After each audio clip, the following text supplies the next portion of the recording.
가운데 폴 무르제라고 하는 분이 있는데요. 그분이 이런 유명한 얘기를 했어요. 생각하는 대로 살지 않으면 사는 대로 생각하게 된다. 잘 생각해 보세요. 생각하는 대로 살지 않으면 사람들은 그냥 사는 대로 생각하게 되어 있다는 거예요. 환경에 따라 막 살다 보면 생각할 겨를도 없이 어떤 가치와 기준도 없이 그냥 삶이 우리를 그렇게 되도록 합리화하고 생각하게 한다는 거예요. 그러면 행복하지 못할 겁니다. 우리 신앙도 마찬가지 아닐까요? 혹시 우리도 신앙생활을 그냥 사는 대로 신앙생활하고 있는 거 아닐까요? 그냥 세상이 끌어가는 대로. 신앙이라고 하는 것은요, 하나님의 뜻과 하나님의 인도하심에 따라 사는 게 신앙이죠. 그냥 이 세상 사는 대로 흘러가는 대로 그렇게 살아가는 것은 그것은 주님을 따라가는 길이 아닙니다. 근데 이게 쉽지 않아요. 하나님의 뜻대로 산다는 게, 하나님의 뜻을 따라 산다고 하는 것이 쉽지 않아요. 대부분의 사람들이요, 어떤 일이, 고난이 생기면 그러면 관계보다는 자신의 위치, 즉 환경에 초점을 맞추게 됩니다. 요셉이라는 사람을 보면, 그런데 요셉은 좀 다른 삶을 살았어요. 어떤 상황에서도 그는 위치보다 관계를 먼저 생각했습니다. 그래서 원래 그가 노예로 팔려가잖아요. 노예로 팔려갔는데 분명히 노예예요. 그런데 그의 관계는 노예라는 환경이 아니라 하나님이었어요. 하나님이 함께 하셨어요. 나중에 억울한 일을 당해서 감옥에 가게 되죠. 그는 감옥에 있지만 그는 죄수가 아니었습니다.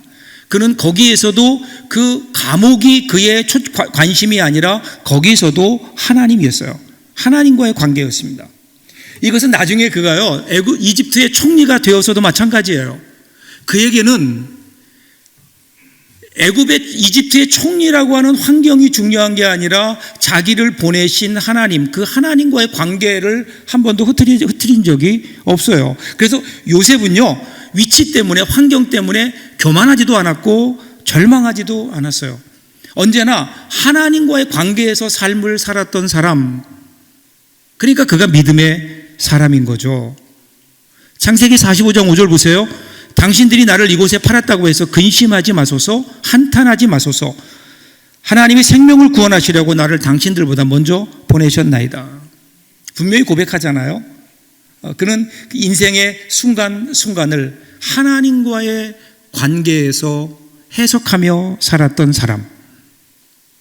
믿음이라는 것은 그러기에 환경이 아니라 하나님께 우리의 초점을 맞추는 결단, 이것이 우리의 믿음이죠. 오늘 우리가 읽은 본문 보면 예수님의 기도예요. 예수님의 기도인데 소위 16장까지, 요한복음 16장까지는 소위 다락방 강화라고 하는 예수님의 설교, 길고 어려운 설교예요. 이 마지막 고별 설교가 나오고요. 오늘 읽었던 17장은요, 예수님이 그 설교를 하신 다음에 하신 기도예요. 기도. 근데 그 기도의 내용을 보면 제일 처음으로 예수님 자신을 위해서 먼저 기도하세요. 1절부터 5절까지가 그래요. 자기를 위해서, 십자가 사역을 위해서 기도하세요. 두 번째는요, 6절부터 시작해서 19절까지는 남겨질 제자들을 위해서 기도해요. 그 세 번째는 누구를 위해 기도했을까요? 그게 오늘 본문이에요. 우리가 읽은 20절부터 26절까지의 내용이 거기에 나옵니다. 20절부터 보세요. 내가 비옵는 것은 이 사람들만 위함이 아니요 또 그들의 말로 말미암아 나를 믿는 사람들도 위함이니, 이렇게 나와요. 여기 사람들이라고 하는 것은 누구죠? 이 사람들이 예수님의 제자들이에요. 직계 제자들. 이때 예수님의 말씀을 들었던 사람들. 그런데 그들의 말로 말미암아 나를 믿는 사람들이 나와요. 그 사람들을 위한 기도라는 거예요. 근데 그 사람들이 누구죠? 그것은 제자들의 증언을 듣고 제자들의 전도를 받고 예수를 믿게 될 사람들. 그게 누구죠? 결국 지금 그 역사가 2000년이 이어지면서 그들 중에 우리가 있는 거예요. 우리가 있어요. 그러니까 지금 예수님께서 누구를 위해 기도하시는가? 그러면 제자들을 위해 기도하시고 그 다음에는요, 그로 인해 예수를 믿게 될 사람들, 즉 오늘 우리까지를 예수님은 아마도 보시면서 기도하신 내용이 오늘 본문에 나온 내용이에요. 예수님께서 그 마지막 순간 그 금쪽 같은 시간을 쪼개어서 예수님은 지금 우리를 바라보시며 그때 이미 기도하셨던 십자가의 죽음을 눈앞에 둔 절박한 순간에서도 예수님의 마음속에는요, 구원해야 될 사람들에 대한 사랑으로 가득 차 있었죠. 그래서 예수님이 기도하시는 거예요. 여러분, 우리가요, 누군가를 사랑하게 되면 그럼 뭘 하게 될까요? 기도해요. 우리 믿는 사람들은요, 누구를 사랑한다? 그리고 기도 안 하면 거짓말이에요. 대표적인 우리 자녀들 아니에요. 우리 자녀들을 위해서 기도하지 않는 부모님들이 어디 있겠어요? 기도하죠. 왜 기도할까요? 자녀를 사랑하니까 해요. 자녀를 사랑하니까 기도하는 거예요. 자녀를 위해 기도하지 않는 사람은 자녀를 사랑하는가? 다시 한번 생각해 보셔야 돼요. 사랑하면 그러면 마음이 가요. 마음이 가면 기도하게 돼 있다고요. 자녀들을 위해 기도해요. 부탁하지 않아도 기도해요. 거부해도 기도해요. 기도를 거부하면 잠잘 때 몰래 들어가서 기도해요. 그게 부모님의 사랑인 거예요. 근데 지금 예수님께서 우리를 위해서 기도하세요. 예수님이 우리를 위해 기도하신다? 그러니까 그 자체만 해도 신나지만 사실은 그것보다 더 큰 의미는, 우리 예수님이 나를 그렇게 사랑하시는구나. 나를 그렇게 사랑하시는구나. 오늘 우리 예수님의 기도하심을 통해서 예수님의 사랑을 우리들이 느끼죠. 자, 근데 예수님이 뭐라고 기도하셨을까요? 21절 보세요. 아버지여, 아버지께서 내 안에 내가 아버지 안에 있는 것 같이 그들도 다 하나가 되어 우리 안에 있게 하사 세상으로 아버지께서 나를 보내신 것을 믿게 하옵소서. 무엇을 위해 기도했다고요? 우리들이, 구원받은 우리들이 하나됨을 위해서 기도하셨어요. 그리고 예수님은요, 어떻게 하나가 되는가, 그 하나됨의 근거로, 그 모델로 아버지와 예수님 자신의 관계를 듭니다. 아버지께서 내 안에 내가 아버지 안에 있는 것 같이 그들도 다 하나가 되기를 원합니다 하는 거예요. 하나가 된다는 의미를 어디서 설명하는가 하면요, 아버지, 하나님과 예수님이 하나 되신 것.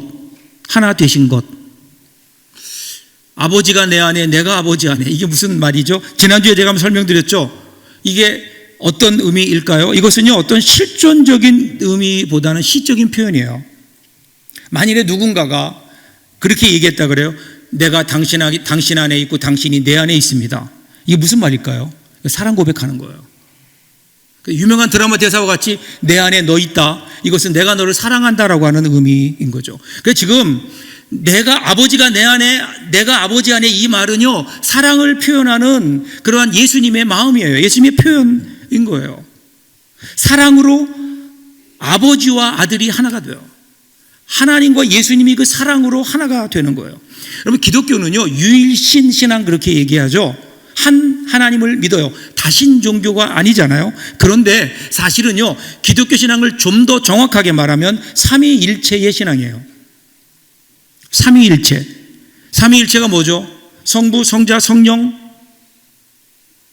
세 분이 계신데 그분이 하나다라는 거예요. 삼위일체는요, 도대체 이성적으로 설명할 수가 없어요. 그런데 성경을 보면 태초 이전부터 성부, 성자, 성령은요, 하나셔서 인격적인 교제 가운데 존재하고 계셨어요. 그래서 서로 분명히 구분되지만, 그런데 완전한 일치를 이루고 계시는, 그 완전한 일치가 뭘까요? 그 완전한 일치가 바로 사랑인 거예요. 아버지가 내 안에, 내가 아버지 안에, 하나님이 성령 안에, 성령 안에 하나님이. 이것이 여러분 삼위일체고, 삼위일체를 이성적으로 설명할 수 없지만, 그러나 분명히 우리가 깨달을 수 있는 것은, 삼위일체 하나님을 깨달을 수 있는 것은 바로 그 삼위 하나님을 하나로 하나 되게 하는 사랑이 있는 거예요. 그래서 하나님은 뭐라 그러세요? 하나님은 본질적으로 하나님은 사랑이시라 그러는 거예요. 여기에 사랑이 나오는 거죠. 그리고 하나님은요, 이 사랑의 원리로 모든 것을 움직여 가세요. 여러분, 이 땅에 우리를 구원하기 위해서, 우리 죄인들을 죽을 수밖에 없는 우리들을 구원하기 위해서 하나님께서 하신 일이 뭐죠? 예수 그리스도를 이 땅에 보내셔서 죽게 하셨어요. 십자가를 지게 하셨다고요. 근데 이게, 이 십자가의 원리가 뭔지 아세요? 그게 바로 사랑이에요. 사랑. 하나님이 세상을 이처럼 사랑하사, 그 다음 뭐예요? 독생자를 주신 거예요. 그러니까 이 사랑의 원리를 따라서 하나님은 이 세상의 죄의 문제를, 죽음의 문제를, 우리 구원의 문제를 해결하신 거예요. 사랑이 모든 걸 해결한다고요. 사랑이. 그래서 세상으로 아버지께서 나를 보내신 것을 믿게 하옵소서 그러는 거예요. 그러니까 우리 사랑이, 하나님의 사랑이 우리 가운데 흘러 들어와요. 그래서 우리가 하나님의 사랑을 경험해요. 사랑으로 충만해져요. 그리고 나서 어떻게 돼요? 그것으로 하나님과 하나가 돼요. 예수님께서 하나님과 하나가 되듯이 하나님의 사랑이 우리 가운데 임할 때 그때 우리가 하나님과 하나가 되고 예수 그리스도와 하나가 되고 이것을 성령께서 이렇게 하나가 되게 하시고, 그러면 그 다음에 어떻게 될까요? 그 다음에 우리도 그 사랑을 다른 사람들에게 나타내는 거예요. 세상에 흘려보내는 거예요. 이것이 여러분 사랑의 흐름이에요. 하나님께서 우리 안에 사랑을 주시고 그로 말미암아 하나가 되고, 우리도 그러기에 우리도 그 사랑을 가지고 사람들을 대하며 하나가 되는, 이것이 하나님께서 꿈꾸시는 하나님의 사랑이었습니다. 22절 보세요. 내게 주신 영광을 내가 그들에게 주었사오니 이는 우리가 하나가 된 것 같이 그들도 하나가 되게 하려 함이니이다. 여러분, 오늘 이 말씀이요 어려워요. 여러분 집에 가서 가만히 혼자 읽어보면 무슨 말인지 모르세요. 그러니까 지금 잘 들으셔야 돼요. 예수님께 다시 반복해서 말씀하세요. 우리가 하나가 된 것 같이 그들도 하나가 되게 하려 함이니이다 이렇게 얘기해요. 그러니까 여기서 우리가 이루어야 될 하나됨의 근거는요, 우리끼리 하나 되는 거 아니에요. 무슨 모토로 하나 되는 게 아니에요. 우리가 가지고 있는 우리의 비전으로 하나 되는 게 아니라 예수님과 하나님의 관계에서 하나가 되듯이 우리가 그 하나됨의 동참함으로 하나가 된다는 거예요. 이를 위해서 예수님은 내게 주신 영광을 내가 그들에게 주었사오니 이렇게 말씀하세요. 그러니까 하나님께서 주셨던 그 사랑을 저들에게 나누어 주었다는 거예요. 그 영광을 보여주었다는 거예요. 그러니까 이 일을 위해서 성부, 성자, 성령, 삼위 하나님이 다 움직이신 거예요. 이 일을 위해서. 그래서 우리 안에 사랑이 들어오게 되고 그 사랑으로 이 세상이 흘러갈 수 있도록. 23절 보세요. 곧 내가 그들 안에 있고 아버지께서 내 안에 계시어 그들로 온전함을 이루어 하나가 되게 하려 함은 아버지께서 나를 보내신 것과 또 나를 사랑하신 같이 그들도 사랑하신 것을 세상으로 알게 하려 함이로소이다. 이렇게까지 하나가 되게 하려는 이유가 뭐냐면요, 아버지께서 나를 보내신 것과 나를 사랑하신 같이 그들도 사랑하신 것을 세상으로 알게 하기 위함이다. 여러분, 제자들의 하나됨이 세상에 보여지는 것은 그냥 단순한 어떤 우리가 하나 되었다고 하는 파워, 교회의 힘을 보여주자 그런 의미 아니라 하나님께서 우리 가운데 흘려주신 사랑을 그들에게 보여주는 것이, 그 보여주는 것을 통해서 그래서 하나님이 살아계시다, 하나님이 누구인가를 보여준다는 겁니다. 사랑하는 여러분, 우리가요 신앙생활 할 때 우리는 자꾸만 뭔가를 해야 된다고 생각해요. 많은 시간 기도를 한다든지 힘껏 헌금을 한다든지 교회를 위해서 땀 흘려 봉사를 해야 한다든지 어쨌든 무언가를 해야 된다고 생각해요. 근데 신앙생활이 뭘까요? 신앙생활은요, 내가 무엇을 하기 전에 내가 하나님을 위해 무엇을 할 것인가 그 이전에 하나님께서 나에게 주신 것을 발견하는 게 먼저예요. 하나님께 나에게 주신 것을 누리는 거예요. 깨닫는 거예요. 그 안에 머물러 사는 거예요. 하나님의 사랑이 내 안에 흘러 들어왔어요. 그럼 우리가 그 사랑을 누리는 거예요. 그 사랑을 깨닫는 거예요. 그 사랑으로 하나가 되는 거예요. 그러면 어떻게 해요? 우리는 그 사랑으로 그대로 살면 그것이 사람들에게는 하나님이 보여지는 통로가 된다는 겁니다. 억지로 우리가 무언가를 함으로 되어지는 것이 아니라 성령께서 우리 가운데 오셔서 하나님과 하나 되게 하신 그것으로 하나가 되고 우리 마음이 그것으로 충만해지고 그 사랑으로 충만해져서 그래서 사람들과 우리가 만나는 사람들마다 하나됨을 이루어 갈 때 그때 그것을 통해서 하나님께서 살아계심을, 하나님의 하나님 되심을 사람들이 알 수 있다라는 거예요. 24절 보세요. 아버지여, 내게 주신 자도 나 있는 곳에 나와 함께 있어 아버지께서 창세 전부터 나를 사랑하심으로 내게 주신 나의 영광을 그들로 보게 하시기를 원하옵나이다. 여기 원하옵나이다 이 말은요, 신약성에 딱 한 번 쓰여요. 그런데 매우 강력한 갈망을 말합니다. 그러니까 요한복음 17장 여기 딱 한 번 나오는데 그렇게 강력하게 원하옵나이다라고 했던 게 뭘까요? 영광을 보여주는 거예요. 그 영광이 어떤 영광이죠? 창세 전부터 나를 사랑하심으로 내게 주신 나의 영광, 예수님의 영광. 그 예수님의 영광이 뭐예요? 요한복음 1장 14절 보면요, 말씀이 육신이 되어 우리 가운데 거하심에 우리가 그의 영광을 보니 아버지 독생자의 영광이요 요한와 진리가 충만하더라. 이 영광인 거야, 영광. 요한복음은 이제 처음부터 이 영광을 이야기하죠. 요한복음 시작이 1장 1절이죠. 1장 1절에 이렇게 얘기해. 이 말씀이 하나님과 함께 계셨으니, 그때부터 창조 이전부터, 태초 이전부터 예수 그리스도가 하나님과 함께 계셨다는 거예요. 그러니까 이 함께라고 하는 것이 하나님의 속성이에요. 함께 계세요. 함께 계세요. 그리고 이것이 바로 영광인 거예요. 영광이란 하나님의 하나님 되심이 드러나시는 것인데, 그런데 하나님이 하나님 되심을 가장 잘 드러내는 게 뭐예요? 하나님과 함께 하는 거예요. 하나님과 함께 하는 거예요. 여기에서 하나님의 영광이 드러나게 되죠. 자, 문제는요, 이 영광이 세상에 나타나는 방식입니다. 그게 십자가예요. 예수님께서 죽음을 통해서 하나님의 사랑을 나타내셨잖아요. 근데 이 세상에서 가장 영광스러운 지점이 있다면 그건 십자가일 겁니다. 가장 영광의 사건, 그러면 십자가인 거예요. 여러분, 이 세상의 죽음은 모든 것의 마지막을 뜻하는데, 예수님은 이 죽음으로 자신의 영광을 드러내신 거예요. 자신에게 온 이들이 이 영광을 볼 수 있도록 해달라고 지금 간청하고 있는 겁니다. 여러분, 지금 예수님이 말씀하시는, 성경이 얘기하는 영광은 우리가 생각하는 영광과는 전혀 다르잖아요. 우리는 어떤 영광을 생각하나요? 내가 잘됨으로, 내가 무언가를 성취함으로, 내가 성공함으로 하나님의 영광이 된다고요? 근데 성경에서 말하는 영광은 그렇지 않다니까요. 성경에서 말하는 영광은 십자가를 지는 거예요. 십자가를 져야 거기에 하나님의 영광이 나타난다고요. 여러분, 오늘 교회가 사실은 이 하나님의 영광에 대해서 잘못 알고 있어요. 교회가 더 커져야 하나님께 영광이 된다고. 교회당이 더 넓어지고 더 많은 사람들이 모이고 더 많은 재물들이 있고 더 많은 힘이 있어야 교회가 하나님의 영광이 된다고 언제부턴지 우리 교회들이 생각하고 있는 것은 아닌가. 그런데 한번 생각해 보세요. 돌이켜 보세요. 한국 교회가 그렇게 되었을 때 과연 그것이 하나님께 영광이 되었는가? 그렇지 않잖아요. 하나님의 영광이 나타나는 것은 십자가라니까요. 십자가는 어떤 자리인가요? 십자가는 하나님의 사랑이 나타나는 자리인 거예요. 하나님께서 우리 가운데 주신 그 가장 큰 사랑, 그것이 십자가잖아요. 그러면 오늘 우리는 무엇을 해야 될까요? 오늘 우리도 그 사랑으로 감동해서 그 사랑이 하나가 되어서 세상 속에 그 십자가의 그 사랑을 실천하고 전하는 것, 여러분, 여기에 하나님의 영광이 나타나는 거예요. 왜 오늘 우리 가운데 하나님의 영광이 나타나지 않을까? 왜 우리 교회 가운데 하나님의 영광이 나타나지 않을까? 이유는 간단해요. 그 이유는 우리가 십자가를 지지 않기 때문에 그래요.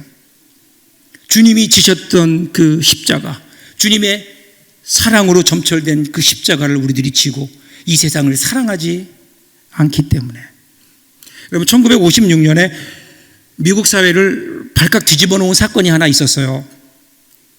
미국의 명문이었던 위튼 대학교를 수석으로 졸업한 짐 엘리엇이라고 하는 분과 그 동료들이요, 남미의 아우카 부족에게 복음을 전하기 위해서 선교를 떠납니다. 그랬다가 다 죽었어요.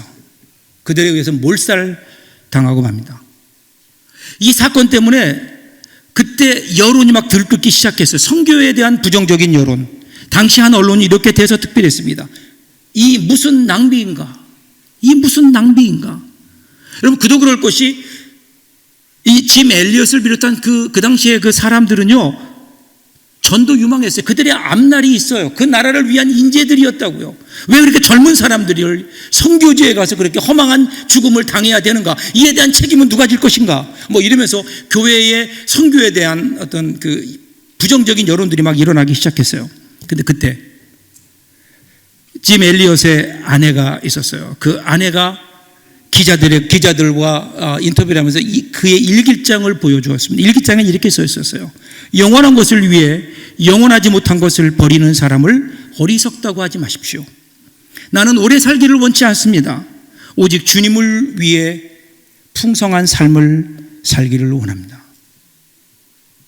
그리고 짐 엘리엇의 부인은 그 인터뷰한 다음에 다시 그 아우카 부족에게 다시 돌아가죠. 선교하죠. 결국 선교에 성공합니다. 여러분, 기독교 역사는요, 한 번도 돈으로 이루어진 적이 없습니다. 한 번도 우리가 가진 것, 우리의 성공으로 하나님의 영광이 나타난 적이 없어요. 기독교 역사는 십자가 은혜에, 십자가 그 은혜에 가슴이 겨워서 자신의 삶을 그 앞에 드리는 사람들, 이러한 크고 작은, 보이고 보이지 않는 작은 헌신의 손길들을 통해서 기독교 역사, 신앙의 역사는 면면이 이어져 오는 것 아닐까요? 그리고 오늘 주님이 우리에게 너희도 이 사랑을 가지고 실천하며 살아야 되지 않겠느냐. 25절 보세요. 의로우신 아버지여, 세상이 아버지를 알지 못하여도 나는 아버지를 알았사옵고 그들도 아버지께서 나를 보내신 줄 알았사옵나이다. 자, 여러분 이 말씀 잘 보세요. 다시 강조하는 거예요. 여기 예수님도 아버지 알아요. 그 다음에 제자들도 아버지를 알아요. 그리고 제자들로 인해서 그 말씀을 믿게 된 우리들도 예수님을 알죠. 아버지를 알죠. 누구만 몰라요? 세상만 몰라요. 우리는 다 아는데 세상만 몰라요. 그러니 어떻게 해야 될까요? 알게 해야죠. 세상이 알게 하라는 주님의 숨어있는 그런 우리를 향한 도전이 아닐까요? 그게 뭐예요? 선교예요. 선교가 뭐죠? 선교는 하나님을 모르는 사람들에게 하나님을 알려주는 거예요. 아직도 하나님을 모르는 이 세상을 향하여 하나님을 알게 하는 거예요. 그분이 어떤 분인지, 그분이 우리를 어떻게 사랑하셨는지, 그래서 그분으로 말미암아 우리에게 어떤 변화가 일어났는지, 그분의 사랑을 그들에게 알게 하는 거예요. 이것이 오늘 우리 공동체가 해야 될 일이고 공동체의 책임이 아닐까요? 우리는 이것을 선교라고 부르죠. 26절 마지막 보세요. 내가 아버지의 이름을 그들에게 알게 하였고 또 알게 하리니 이는 나를 사랑하신 사랑이 그들 안에 있고 나도 그들 안에 있게 하려 함이니이다. 이 사랑을 받은 사람들이 모인 곳이 어디예요? 교회예요. 교회 공동체예요. 그럼 오늘 우리는 무엇 해야 될까요? 이 사랑, 하나님의 사랑을 받아 구원받은 우리들이 모였어요. 그럼 우리 교회는 뭘 해야 될까요? 교회는 사랑해야 돼요. 우리 서부 공동체가 무엇을 해야 될까요? 서로 사랑해야 되는 거예요. 우리 안에 흘러들어온 하나님의 사랑, 십자가의 사랑을 마음속에 가지고 그 절절한 그 사랑의 그 마음을 가지고 오늘 우리도 그렇게 사랑하는 사람들과 더불어 함께 살아가는 거죠. 이것이 하나됨인 거예요. 그래서 교회가 보여줘야 되는 게 뭘 거예요? 교회가 보여줘야 되는 것은 하나님의 사랑이에요. 포기할 수 없는 것, 교회가 결코 포기해서는 안 되는 것이 사랑이에요. 여러분, 교회가 움직여가야 되는 가장 근본적인 동력이 뭘까요? 그것은 사랑이에요. 우리 교회의 첫 번째 원리는 무엇일까요? 사랑의 원리이어야 되는 거예요. 만일에 우리가 예수 그리스도의 사랑으로 충만해서 그 십자가 사랑을 가지고 우리 교회 안에서만이라도 우리가 서로를 사랑하고 서로 그렇게 하나가 될 수 있다면 이것을 바라보는 사람들에게는 얼마나 큰 충격일까요? 이 세상에 없는 공동체, 그럼 그것이 교회가 되어야 되지 않을까요? 그리스도의 사랑으로. 여러분, 우리 그리스도인들 성도라고 불리죠. 성도란 거룩한 무리를 말하는 겁니다. 그런데 우리가 거룩해요? 솔직히 거룩하지 않잖아요. 근데 왜 우리가 성도입니까? 우리 안에 거하시는 분이 거룩하세요. 우리 안에 거하시는 분이 사랑이신 거예요. 그래서 우리는 그분으로 말미암아 거룩해지고 그분으로 말미암아 우리는 사랑할 수 있는 거예요. 그분을 따라가는 삶. 그러기에 여러분, 신앙생활이라고 하는 것은요, 내 마음대로 내 생각대로 내 기질대로 살아간다면 그건 절대로 그리스도인의 삶이 될 수 없는 거예요. 나는 죽고 누가 나타나야 돼요? 예수 그리스도가 내 안에 사셔야, 예수 그리스도의 모습이 나타나야 그것이 여러분 그리스도인의 삶인 거죠. 갈라디아서 2장 20절 보세요. 내가 그리스도와 함께 십자가에 못 박혔나니 그런즉 이제는 내가 사는 것 아니요 오직 내 안에 그리스도께서 사시는 것이라.